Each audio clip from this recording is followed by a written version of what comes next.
নমস্কাৰ বন্ধুসকল সানি টেকনলজি ইউটিউব চেনেললৈ মই সানি আপোনালোক সকলোকে পুনৰবাৰ স্বাগতম জনাইছোঁ। তো বন্ধু বান্ধৱীসকল আজি সন্ধিয়া আপোনালোকৰ বাবে 9টাকৈ গুৰুত্বপূৰ্ণ খবৰ ওলাই আহিছে। গোটেইকেইটা খবৰে আপোনালোকৰ বাবে বহুতেই গুৰুত্বপূৰ্ণ। তো সম্পূৰ্ণকৈ ভিডিঅ'টো শেষলৈকে স্কিপ নকৰাকৈ চাই থাকক। তো বন্ধু বান্ধৱীসকল এতিয়ালৈকে যদি ভিডিঅ'টো লাইক কৰা নাই প্লিজ এটা লাইক কৰিব, ভিডিঅ'টো শ্বেয়াৰ কৰিব আপোনালোকৰ ফ্ৰেণ্ডসকলৰ মাজত, আৰু এতিয়ালৈকে যদি এই চেনেলটো ছাবস্ক্ৰাইব কৰা নাই প্লিজ ছাবস্ক্ৰাইব কৰি ছাইডত থকা যিটো বেল আইকন আছে প্ৰেছ কৰি অল অপশ্যনটো ক্লিক কৰিব। মই যেতিয়া আপোনালোকৰ বাবে এনেকুৱা ধৰণৰ ভিডিঅ'সমূহ দিম তেতিয়া আপোনালোকে সকলোতকৈ ফাৰ্ষ্টত নটিফিকেশ্যনসমূহ পাই থাকিব। তো বন্ধু বান্ধৱীসকল আহক ভিডিঅ'টো আৰম্ভ কৰোঁ। বন্ধু বান্ধৱীসকল আজি সন্ধিয়াৰ প্ৰথম খবৰটি হৈছে এটা ডাঙৰ খবৰ, এটা গুৰুত্বপূৰ্ণ খবৰ। আপোনাৰ বেংক একাউণ্টত আছে নেকি হিচাপবিহীন ধন? থাকিলে ভৰিব লাগিব 83% আয়কৰ। আপোনাৰ বেংক একাউণ্টত এনে কোনো ধন আছে নেকি যি ধনৰ উৎস সন্দৰ্ভত আপুনি কোনো প্ৰতিয়নযোগ্য উত্তৰ দিব পৰা নাই? যদি বেংকৰ একাউণ্টত তেনে কোনো ধন আছে তেন্তে আয়কৰ বিভাগক অতি উচ্চ হাৰত আয়কৰ প্ৰদান কৰিবলৈ সাজু থাকক। কেৱল বেংকৰ একাউণ্টত থকা হিচাপবিহীন ধনেই নহয়, যদি বেংকত কোনো নিৰ্ভৰযোগ্য যুক্তি দিব নোৱাৰাকৈ অত্যাধিক মাত্ৰাত সোণ ৰূপ আদিও জমা ৰখা হয় তেন্তে সেই সামগ্ৰীৰ ওপৰতো চকু পৰিছে আয়কৰ বিভাগৰ। আয়কৰ আইনৰ 69 ধাৰাৰ অধীনত যিসকল লোকে তেওঁলোকৰ বেংকত জমা ৰখা হিচাপবিহীন ধন অথবা মূল্যৱান সামগ্ৰীৰ কোনো প্ৰতিয়নযোগ্য উৎসৰ বিষয়ে উল্লেখ কৰিব নোৱাৰে তেওঁলোকৰ তেনে ধন আৰু সম্পদক সেই বছৰটোৰ আয় হিচাপে গণ্য কৰা হ'ব আৰু ইয়াৰ বাবদ তেনে ব্যক্তিয়ে 83.25% আয়কৰ প্ৰদান কৰিব লাগিব। 83.25% আয়কৰৰ ভিতৰত 60% কৰ, 25% অতিৰিক্ত কৰ আৰু 6% জৰিমনা হিচাপে আদায় কৰা হ'ব। উল্লেখ্য 2017 চনত বিমুদ্ৰাকৰণৰ পিছতে বহুতে হিচাপবিহীন বহু ধন বেংকত জমা কৰিছিল। তেনেধনৰ বাবদ বহুতে আয়কৰো আদায় দিয়া নাছিল, সেইবাবে আয়কৰ বিভাগে গ্ৰহণ কৰিছে এনে পদক্ষেপ। আৰু আজিৰ পাছৰ খবৰটি হৈছে এটা ডাঙৰ খবৰ। কল কৰিলেই আপোনাৰ ঘৰত হাজিৰ হ'ব ATM, SBIৰ নতুন সেৱা। ATM বেংক সেৱাৰ সহজ মাধ্যমটো এতিয়া আপোনাৰ পদূলিমুখত। মাত্ৰ কল কৰিলেই আপোনাৰ ওচৰত হাজিৰ হ'ব ATM। হয়, দেশৰ অন্যতম সমাদৃত বেংক ষ্টেট বেংক অফ ইণ্ডিয়াই আৰম্ভ কৰিছে এটা নতুন সেৱা। কোনো গ্ৰাহকে নিজৰ ঘৰলৈ ATM সেৱা উপলব্ধ কৰাবৰ বাবে হোৱাটছআপত মেছেজ বা কল কৰিলে লাভ কৰিব এই সুবিধা। কল বা মেছেজ কৰাৰ কিছু সময় পিছতে ATM লৈ হাজিৰ হ'ব বেংক কৰ্মচাৰী। আপোনাৰ আহ্বানত ATM আপোনাৰ পদূলিমুখত। আপকি মাং পৰ ATM আপকে দাৰ পৰ শ্লোগানেৰে এই সেৱা আৰম্ভ কৰা হৈছে। SBI ডৰষ্টেপ ATMৰ মুখ্য প্ৰবন্ধক অজয় কুমাৰ খান্নাই জনায় যে ষ্টেট বেংক অফ ইণ্ডিয়াই এই প্ৰকল্পৰ সম্প্ৰতি ব্যৱহাৰ কৰা হৈছে উত্তৰ প্ৰদেশৰ লক্ষ্ণৌত এই কাৰ্যসূচী সফল কাম হ'লে ভাৰতৰ আন ৰাজ্যতো এনে সেৱা অতি সোনকালে উপলব্ধ কৰোৱা হ'ব। উল্লেখ্য ডৰ ষ্টেপ ATMৰ সুবিধা লাভৰ বাবে বেংকে নিৰ্দিষ্ট কৰি দিয়া নম্বৰত পঞ্জীয়নভুক্ত নম্বৰেৰে ঘৰৰ ঠিকনা জনাই দিব লাগিব। ষ্টেট বেংকে ইয়াৰ আগতেও ডৰ ষ্টেপ সেৱাৰে দিব্যাংগ আৰু জ্যেষ্ঠ নাগৰিকক আন বিভিন্ন বেংকজনিত সুবিধা প্ৰদান কৰিছিল। আৰু আজিৰ 3 নম্বৰ খবৰটি হৈছে প্ৰাক্তন শিক্ষামন্ত্ৰী সিদ্ধাৰ্থ ভট্টাচাৰ্যৰ কাৰণে 2019 বৰ্ষৰ মেধাৱী ছাত্ৰীসকলে নাপালে স্কুটি। হিমন্ত বিশ্ব শৰ্মাৰ মন্তব্য। দূৰত্ব বাঢ়িছে নেকি ৰাজ্যৰ প্ৰাক্তন আৰু বৰ্তমানৰ শিক্ষামন্ত্ৰীৰ মাজত? সোমবাৰে ৰাজহুৱাকৈ প্ৰাক্তন শিক্ষামন্ত্ৰী সিদ্ধাৰ্থ ভট্টাচাৰ্যলৈ দুখ ঠেলিলে বৰ্তমানৰ শিক্ষামন্ত্ৰী ডক্টৰ হিমন্ত বিশ্ব শৰ্মাই। দূৰত্ব বাঢ়িছে নেকি ৰাজ্যৰ প্ৰাক্তন আৰু বৰ্তমানৰ শিক্ষামন্ত্ৰীৰ মাজত? সোমবাৰে ৰাজহুৱাকৈ প্ৰাক্তন শিক্ষামন্ত্ৰী সিদ্ধাৰ্থ ভট্টাচাৰ্যলৈ দুখ ঠেলিলে বৰ্তমানৰ শিক্ষামন্ত্ৰী ডক্টৰ হিমন্ত বিশ্ব শৰ্মাই। মন্ত্ৰী হিমন্ত বিশ্ব শৰ্মাৰ মতে তেতিয়াৰ শিক্ষামন্ত্ৰী সিদ্ধাৰ্থ ভট্টাচাৰ্যৰ বাবেই 2019 বৰ্ষত উচ্চতৰ মাধ্যমিকত উত্তীৰ্ণ মেধাৱী ছাত্ৰীসকলে লাভ নকৰিলে স্কুটি। উল্লেখযোগ্য যে কেইদিনমান পূৰ্বে মন্ত্ৰী হিমন্ত বিশ্ব শৰ্মাই সংবাদমেলযোগে চলিত বৰ্ষত উচ্চতৰ মাধ্যমিকত প্ৰথম বিভাগত উত্তীৰ্ণ ছাত্ৰীসকলক ৰাজ্য চৰকাৰে অহা অক্টোবৰ মাহৰ পৰা স্কুটি দিব বুলি আনুষ্ঠানিকভাৱে ঘোষণা কৰিছিল। ফলত 2019 বৰ্ষত প্ৰথম বিভাগত উত্তীৰ্ণ ছাত্ৰীসকলে প্ৰকাশ কৰিছিল অসন্তুষ্টি, কাৰণ সেই সময়তো ছাত্ৰীক স্কুটি প্ৰদান কৰা হ'ব বুলি আশ্বাস দিয়া হৈছিল ৰাজ্য চৰকাৰৰ তৰফৰ পৰা। তেনেস্থলত কিয় 2019 বৰ্ষত উচ্চতৰ মাধ্যমিক উত্তীৰ্ণসকলক বিমুখ কৰি 2020 বৰ্ষৰ সকলক দিয়াৰ কথা ঘোষণা কৰিলে, সেই প্ৰশ্নৰ অৱতাৰণা কৰিছিল বঞ্চিত ছাত্ৰ ছাত্ৰীসকলে। এতিয়া সমগ্ৰ বিষয়টোত শিক্ষামন্ত্ৰী ডক্টৰ হিমন্ত বিশ্ব শৰ্মাই দুখ ঠেলিলে প্ৰাক্তন শিক্ষামন্ত্ৰী সিদ্ধাৰ্থ ভট্টাচাৰ্যলৈ। মন্ত্ৰী হিমন্ত বিশ্ব শৰ্মাই কয় যে 2018-2019ত মন্ত্ৰী সিদ্ধাৰ্থ ভট্টাচাৰ্যই চাইকেল দিয়াৰ কথা কৈছিল। মই 2017 চনত স্কুটি দিছিলোঁ, কিন্তু কিয় মন্ত্ৰী সিদ্ধাৰ্থ ভট্টাচাৰ্যই স্কুটি নিদিলে সেই কথা তেওঁ জানিব। এতিয়া বিষয়টো চিন্তা কৰি থকা হৈছে। আৰু আজিৰ পাছৰ খবৰটি হৈছে নৱেম্বৰত বিমানবন্দৰৰ দায়িত্ব ল'ব আদানী গ্ৰুপে। দেশৰ লাভজনকভাৱে চলি থকা 6টা বিমানবন্দৰ পুনৰ ব্যক্তিগত খণ্ডৰ প্ৰতিষ্ঠানক গতাই দিয়াৰ প্ৰস্তুতি চলাইছে কেন্দ্ৰীয় চৰকাৰে। ইতিমধ্যে প্ৰধানমন্ত্ৰী নৰেন্দ্ৰ মোদীৰ অধ্যক্ষতাত 19 আগষ্টত কেন্দ্ৰীয় কেবিনেটে গুৱাহাটীৰ লোকপ্ৰিয় গোপীনাথ বৰদলৈ আন্তৰ্জাতিক বিমানবন্দৰ, ৰাজস্থানৰ জয়পুৰ আৰু কেৰালাৰ তিৰুৱনন্তপুৰ বিমানবন্দৰক ৰাজহুৱা ব্যক্তিগত অংশীদাৰিত্ব PPP আঁচনিৰ অধীনত আদানী গ্ৰুপক 50 বছৰৰ বাবে লিজত দিয়ে। এই লৈ দেশজুৰি বিৰোধী দল সংগঠন ট্ৰেড ইউনিয়নসমূহে ব্যাপক প্ৰতিবাদ সাব্যস্ত কৰি থকাৰ সময়তে পুনৰ দেশৰ 6টা প্ৰধান বিমানবন্দৰ ব্যক্তিগতকৰণৰ প্ৰস্তুতি প্ৰায় সম্পূৰ্ণ কৰি তুলিছিল। বিমানবন্দৰ 6টা হ'ল তামিলনাডুৰ ত্ৰিচি, উত্তৰ প্ৰদেশৰ বাৰাণসী, পাঞ্জাৱৰ অমৃতসৰ, উৰিষ্যাৰ ভুৱনেশ্বৰ, মধ্যপ্ৰদেশৰ ইন্দোৰ আৰু ছত্তীশগড়ৰ ৰায়পুৰ। যোৱা 19 আগষ্টত ভাৰতীয় বিমানবন্দৰ প্ৰাধিকৰণৰ কাৰ্যবাহী সঞ্চালকৰ বাণিজ্য হৈ উপ মহাপ্ৰবন্ধকে প্ৰাধিকৰণৰ ক্ষেত্ৰীয় কাৰ্যবাহী সঞ্চালকসকললৈ প্ৰেৰণ কৰা এক পত্ৰ নং 11041/41/200 কমাৰ্চিয়েল 223 বিষয়টো পোহৰলৈ আহিছে।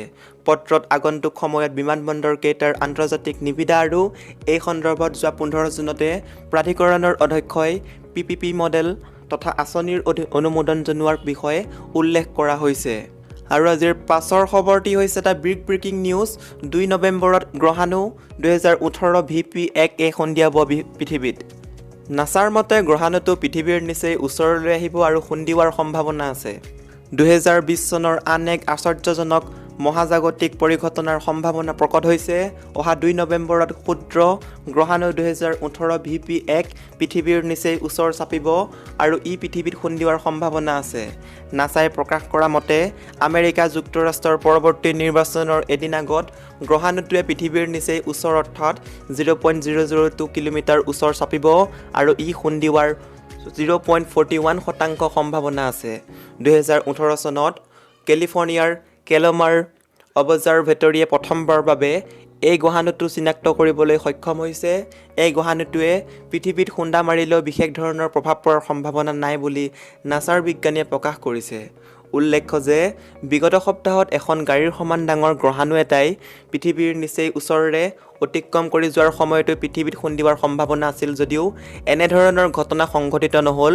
নাছাৰ বিজ্ঞানীয়ে প্ৰকাশ কৰা মতে 12,968 দিনৰ ভিতৰত 21 বাৰ নিৰীক্ষণ কৰাৰ অন্তত ক্ষুদ্ৰ গ্ৰহাণুটোৱে পৃথিৱীত খুন্দিওৱাৰ সম্ভাৱনা আছে বুলি প্ৰকাশ কৰিছে। আৰু আজিৰ পাছৰ খবৰটি হৈছে খং উঠিছে ৰাহুল গান্ধীৰ।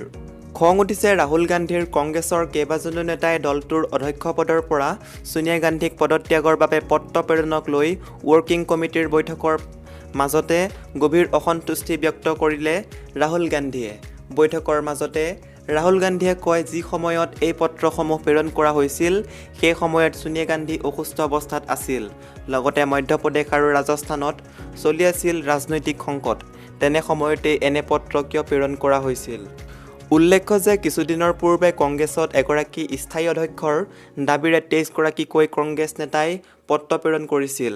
তাৰ পৰিপ্ৰেক্ষিততেই সোমবাৰে দিনৰ 11 বজাৰ পৰা কংগ্ৰেছৰ ৱৰ্কিং কমিটিৰ বৈঠক চলি আছে। আৰু আজিৰ পাছৰ খবৰটি হৈছে এটা ব্ৰেকিং নিউজ, এটা ডাঙৰ খবৰ, এটা ভাল খবৰ।